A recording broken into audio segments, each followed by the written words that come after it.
Om Swastiastu. Kami dari kelompok 4 dengan materi destinasi akan menjawab pertanyaan yang telah ditugaskan oleh dosen kami. Sebelumnya perkenalkan, nama saya Luhputu Adami Sintia Dewi, NPM 19 321 21320. Pertanyaan yang pertama akan dibahas oleh teman saya. Perkenalkan, nama saya Nikada Sinta Oktavina Dewi, NPM 1932121190. Saya akan menjawab soal mengenai faktor yang menarik wisatawan untuk mengunjungi suatu destinasi wisata. Yang pertama yaitu ada kedekatan geografis dengan pasar. Artinya jumlah pengunjung dari asal X ke tujuan Y akan berkurang seiring meningkatnya jarak antara X dan Y. Karena biaya transportasi yang lebih tinggi dan waktu perjalanan yang lebih lama, volume lalu lintas juga akan sebanding dengan ukuran kemakmuran asal pasar wilayah dengan pasar besar dan kaya dari ekonomi negara maju, potensi arus yang lebih besar. Strategi-strategi ini mungkin termasuk upaya untuk mengurangi jarak psikologis antara tujuan dan target daerah asal. Kedekatan geografis bagaimanapun cenderung menjadi faktor penarik yang semakin penting jika biaya energi terus meningkat. Misalnya secara tradisional didominasi masing-masing oleh Amerika, Eropa, dan Jepang.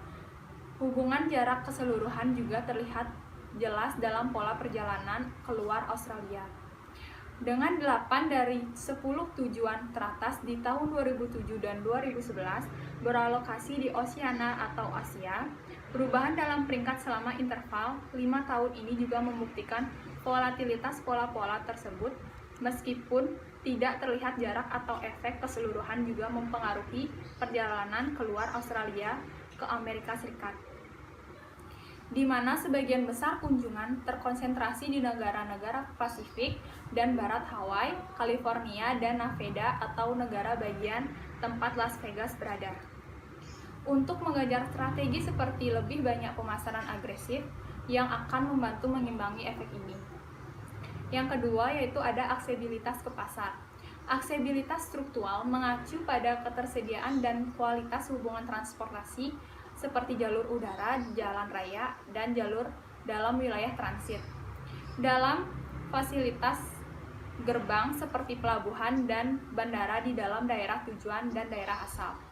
Tingkat aksesibilitas struktural dalam suatu tujuan tergantung pada banyak faktor, termasuk ketersediaan dana, hambatan fisik atau termasuk jarak itu sendiri, dan kerjasama dengan tujuan-tujuan lain, serta intervensi yurisdiksi di wilayah transit untuk membangun udara, darat, dan air yang efektif. Aksesibilitas politik mengacu pada kondisi di mana pengunjung diizinkan masuk ke tujuan, kecuali di negara totaliter seperti Korea Utara, di mana para pembatasan perjalanan internal diberlakukan. Akses politik bukan masalah penting di Indonesia pariwisata domestik, namun ini sangat penting dalam pariwisata internasional. Misalnya bahwa benteng Eropa akan muncul di mana perbatasan internal liberalisasi akan disertai dengan pengetatan perbatasan dengan negara-negara yang berdekatan di Eropa Timur dan Afrika Utara. Perbatasan oleh karena itu tetap menjadi penghalang yang berpotensi dapat diprediksi terhadap pergerakan wisatawan internasional. Dan akses politik tetap menjadi salah satu faktor penarik atas negara tujuan mana, atau meskipun bukan tujuan subnasional dapat melakukan kontrol tingkat tinggi. Pemerintah dan industri pariwisata seringkali berbeda dalam persepsi mereka terhadap gelar perbatasan yang harus dibuka untuk pariwisata inbound. Oleh karena itu, mendukung perbatasan yang lebih terbuka dan hak yang diakui secara internasional berpergian, pandangan ini bisa dibagikan oleh Departemen Pemerintah yang bertanggung jawab untuk pengembangan dan promosi sektor pariwisata. Yang ketiga ada ketersediaan layanan, yaitu ketersediaan hotel, restoran, biro pengunjung, dan layanan khusus lainnya, dan fasilitas adalah jenis aksesibilitas struktural. Meskipun cukup berbeda fenomena terkait transportasi, untuk menjamin pertimbangan terpisah, di secara umum, ekonomi maju dapat menawarkan tingkat layanan umum yang superior, ketentuan karena kekayaan mereka yang lebih besar, dan tingkat perkembangan fisik yang lebih tinggi. Selanjutnya akan dilanjutkan oleh teman saya. Om Swastiastu. Perkenalkan, nama saya Idil Aimade Nopianti, NPM 1932121-459. Di sini saya akan menjelaskan faktor keempat, faktor kelima, dan juga faktor keenam. Adapun faktor keempat yaitu ketersediaan tempat wisata. Tempat wisata merupakan suatu komponen terpenting dalam berwisata. Ada kesepakatan luas dari para peneliti pariwisata bahwa tempat pariwisata merupakan suatu daya pengaruh yang sangat penting untuk mencapai tujuan. Adapun atraksi. Atraksi merupakan suatu komponen spesifik seperti taman hiburan dan juga medan peperangan. Kemudian adapun yang non spesifik yaitu seperti pemandangan dan juga iklim di suatu wilayah. Adanya teman kerja dan juga kerabat merupakan suatu peluang bisnis karena mereka dapat mengajak para wisatawan untuk berwisata keliling Indonesia. Kemudian adapun dua jenis tempat wisata yaitu tempat wisata yang sudah ada dan juga tempat wisata yang telah dibuat. Adapun contoh tempat wisata yang sudah ada yaitu misalnya air terjun Niagara, di mana para pengelola dapat menambahkan sesuatu yang unik maupun menarik agar para wisatawan mau berkunjung. Misalnya pada Gold Castle, di sana terdapat banyak sekali bermacam tema-tema yang dapat menarik pengunjung. Kemudian di sana para pengelola dapat memanfaatkan peluang untuk memproseskannya agar lebih menarik.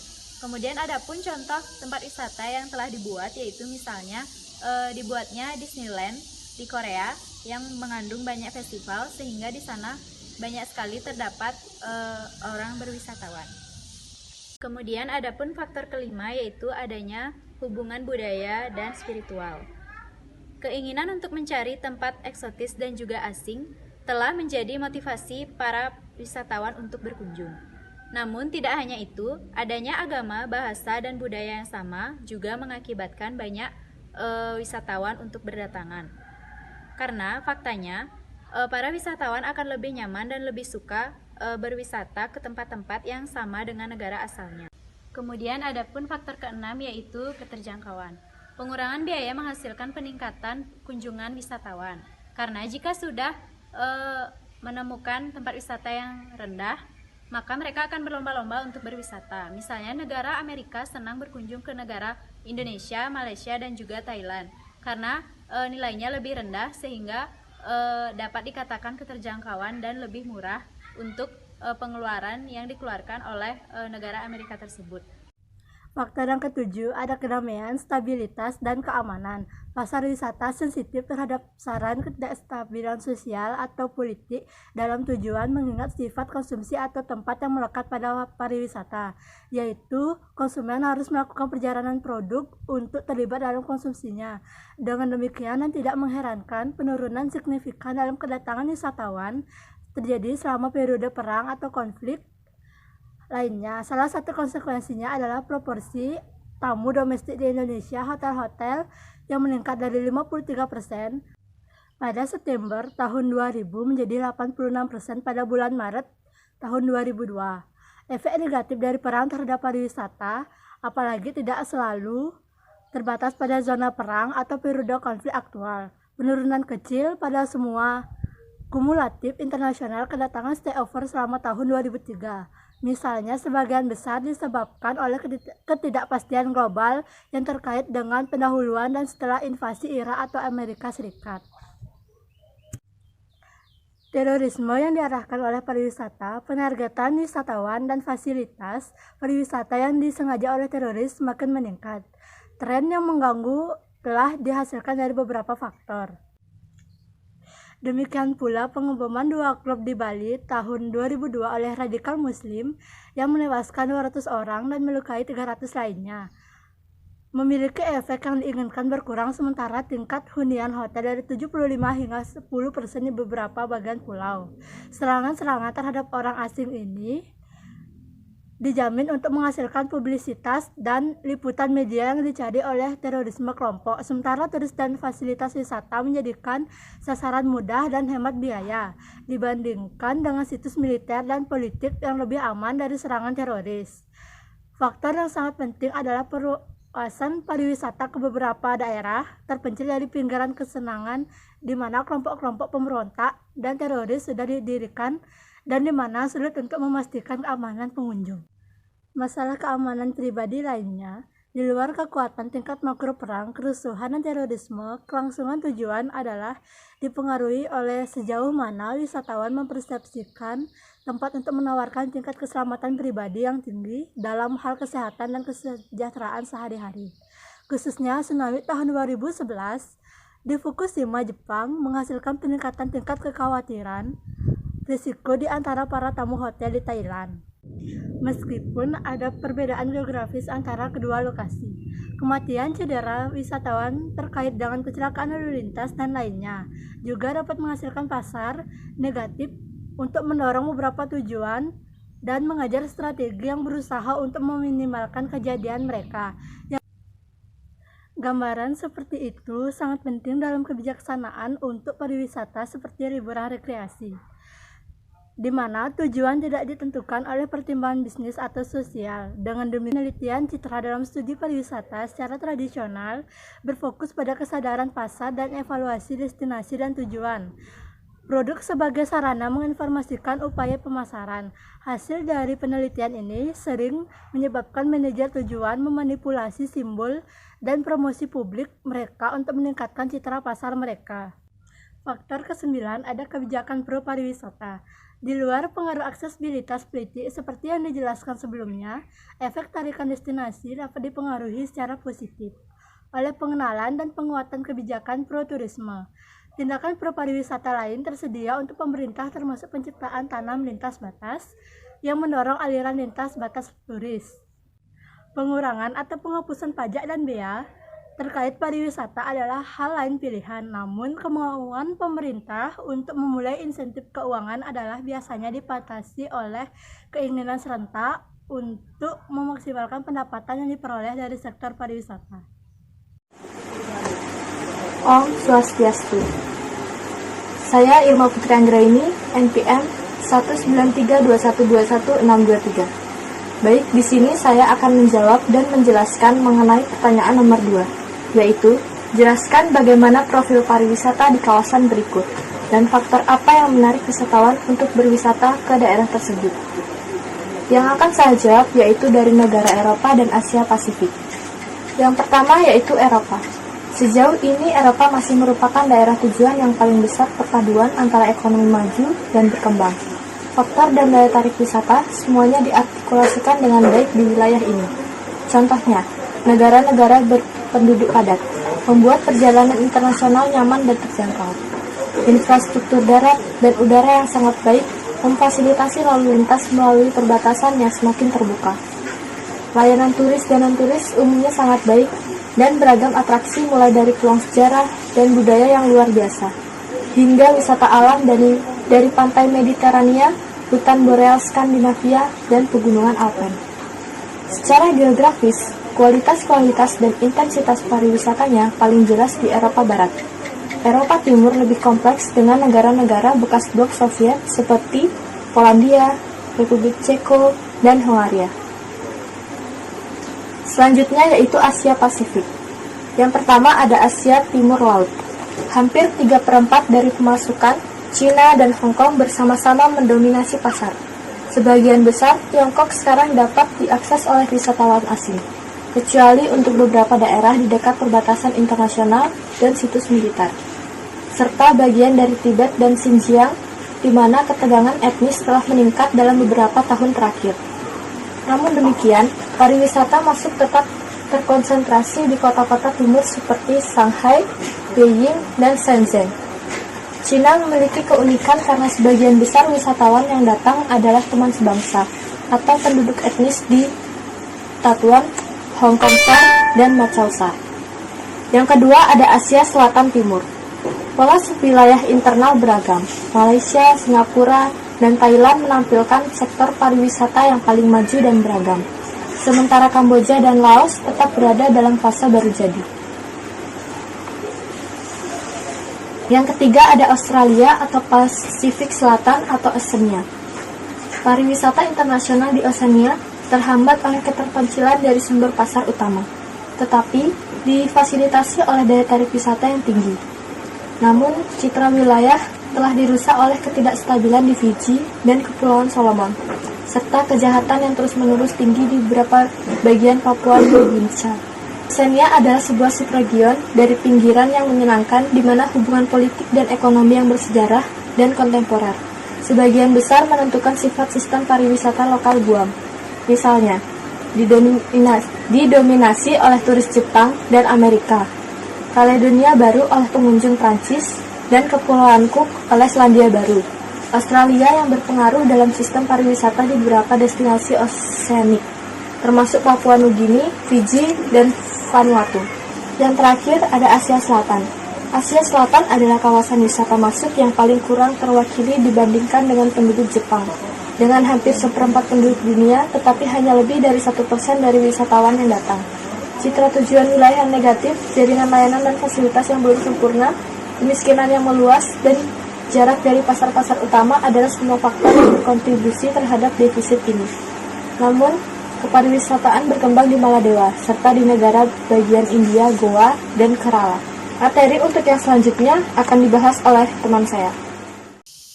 Perkenalkan, nama saya Nekar Indah Hakiwinda Putri. Saya dari kelas C6 NPM 19321214464. Di sini saya akan menjawab pertanyaan nomor 2, yaitu jelaskan profil pariwisata yang ada di Amerika Serikat dan Timur Tengah, serta faktor apa yang menarik wisatawan untuk berkunjung atau berwisata ke Amerika dan Timur Tengah. Yaitu yang pertama dari benua Amerika. Benua Amerika merupakan benua terbesar setelah benua Asia. Benua diwakili sebagai tujuan wisata wilayah relatif terhadap populasi mereka walaupun sedikit. Namun seperti di Asia, status ini menyamarkan variasi yang cukup besar dalam kepentingan pariwisata di tingkat subwilayah. Yang kedua, yaitu adalah Amerika Utara. Amerika Utara merupakan benua di belahan bumi utara. Benua ini meliputi wilayah sebesar 24.500 juta kilometer kubik, sekitar 4,8% dari permukaan bumi Amerika Utara. Mengakomodasi dua arus wisata bilateral terbesar di dunia, yaitu Amerika Serikat ke Kanada dan Amerika Serikat ke Meksiko. Sekitar 80% dari semua wisatawan asing ke Kanada berasal dari Amerika Serikat. Dalam hal ini, Kanada berpergian ke Amerika selama musim dingin, infrastruktur yang baik, dan aksesibilitas politik melalui perjanjian perdagangan bebas Amerika Utara atau NAFTA sesuai politik dan sosial yang sangat bagus dan stabil. Yang ketiga yaitu Amerika Selatan dan Amerika Tengah. Pada Amerika Selatan dan Tengah berada di antara Samudra Pasifik dan Samudra Atlantik yang tersambung dengan Amerika Selatan melalui Tanah Genting Panama secara fasial di Amerika Selatan dan Utara. Tingkat lalu lintas wisatawan internasional tertinggi terjadi di tujuan Selatan Argentina, Uruguay, Brazil, dan Chili yang masing-masing memiliki 1,7 juta turis yang datang selama 2010. Jadi, faktor yang menarik wisatawan untuk berwisata ke Amerika yang mencakup Amerika keseluruhan adalah Amerika merupakan salah satu negara impian berwisata bagi setiap orang. Faktor yang menarik di sini yaitu perkotaannya yang indah, misalnya seperti New York, Washington DC, dan lain sebagainya. Selain itu, di sini juga banyak menjual barang-barang brand dan ternama, dan tempatnya cenderung ramai serta masih memiliki kedekatan budaya yang kuat dan saling melengkapi. Hal inilah yang menarik wisatawan untuk berwisata ke Amerika.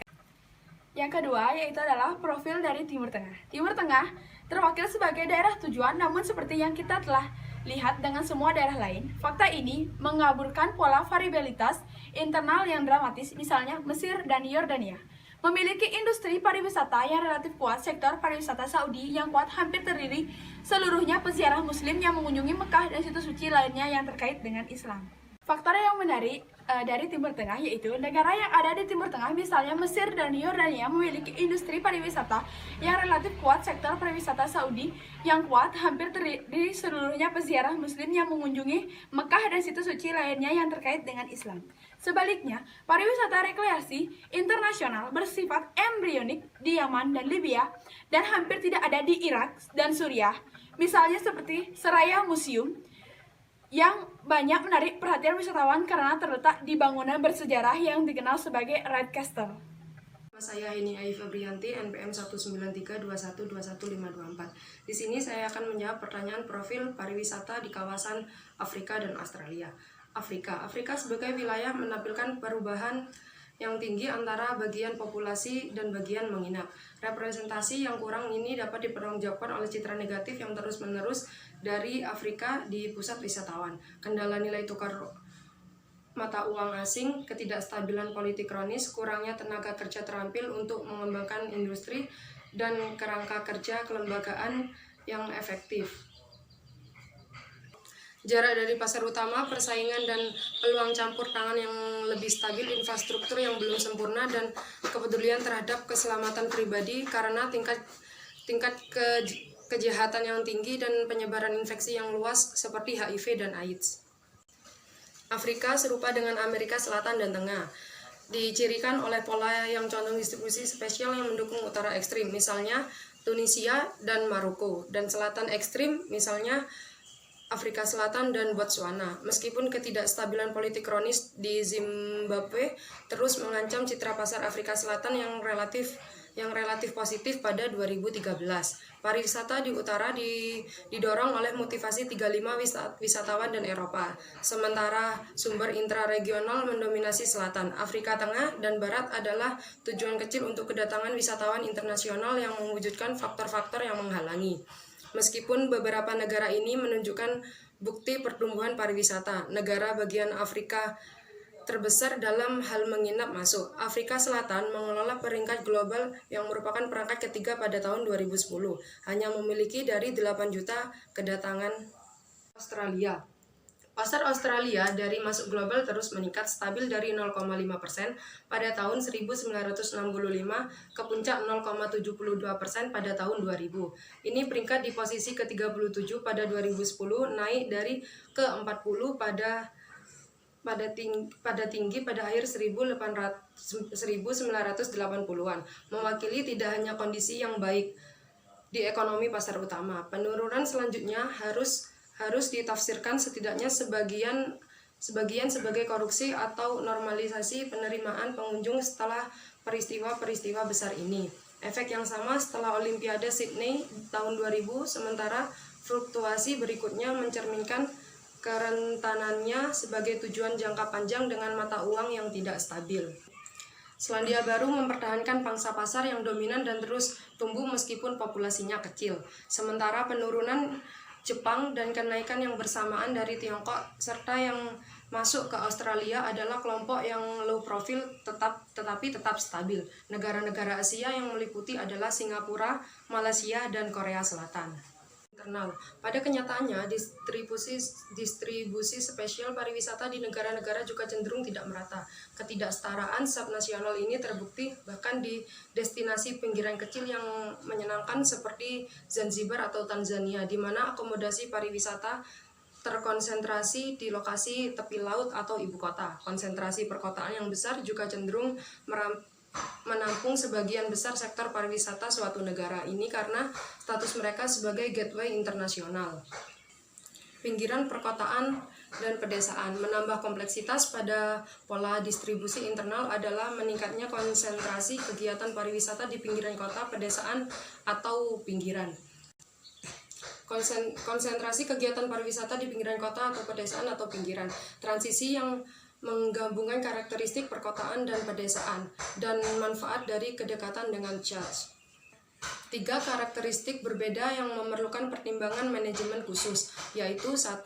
Memiliki kombinasi produk yang berbeda yang dapat mencakup taman hiburan dan tema desa-desa wisata belanja atau kota-kota kecil seperti Gunung Tamborin dan Melini. Queensland, pusat kota didominasi oleh bisnis yang berorientasi turis, mall, factory outlet, dan lapangan golf. Yang kedua, karakteristik pasar yang berbeda terlihat dalam banyaknya wisatawan yang melakukan perjalanan menggunakan akomodasi semalam di daerah perkotaan terdekat.